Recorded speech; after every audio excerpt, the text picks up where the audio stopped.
விவசாய சங்கங்கள் சார்பில் இன்று நாடு தழுவிய முழு அடைப்பு போராட்டத்திற்கு அழைப்பு விடுக்கப்பட்டுள்ளது.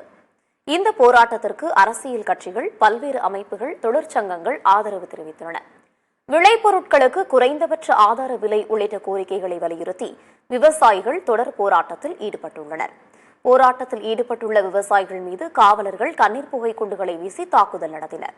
இந்நிலையில் கோரிக்கைகளை வலியுறுத்தியும் காவலர்களின் தாக்குதல்களை கண்டித்தும் விவசாய சங்கங்கள் சார்பில் இன்று நாடு தழுவிய முழு அடைப்பு போராட்டத்திற்கு அழைப்பு விடுக்கப்பட்டுள்ளது. இந்த போராட்டத்திற்கு காங்கிரஸ் உள்ளிட்ட அரசியல் கட்சிகள், பல்வேறு அமைப்புகள், தொழிற்சங்கங்கள் ஆதரவு தெரிவித்துள்ளன. இந்த முழு அடைப்பு போராட்டம் காலை 6 மணி முதல் மாலை 4 மணி வரை நடைபெறும் என்று தெரிவிக்கப்பட்டுள்ளது. விவசாயிகள் சார்பில் ஆங்காங்கே சாலை மறியல் போராட்டங்கள் நடைபெறும் என்றும் அறிவிக்கப்பட்டுள்ளது.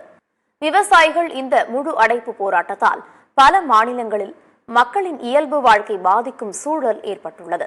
குறிப்பாக டெல்லி மற்றும் அதனை சுற்றியுள்ள மாநிலங்களில் முழு அடைப்பின் தாக்கம் அதிகமாக இருக்கும் என்று கூறப்படுகிறது.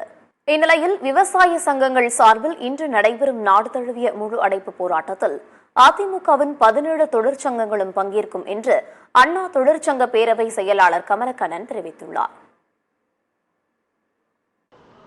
நாளைய தினம் 16/2 காலை 6 மணி முதல் மாலை 6 மணி வரை தமிழகத்தை சார்ந்த சில சங்கங்களும் இந்தியா முழுவதும் சில சங்கங்களும் இணைந்து பாரத் பந்தை அறிவித்திருக்கிறார்கள். இந்த பாரத் பந்தில் அண்ணா தொழிற்சங்க 17 பிரிவுகளை உள்ளடக்கிய இந்த தொழிற்சங்கமும் கலந்து கொள்வது சம்பந்தமாக எங்களுடைய பொதுச் செயலாளருடைய கருத்தை கேட்டு அவருடைய அனுமதியின் பேரில் உங்களை நாங்கள் சந்திக்கின்றோம்.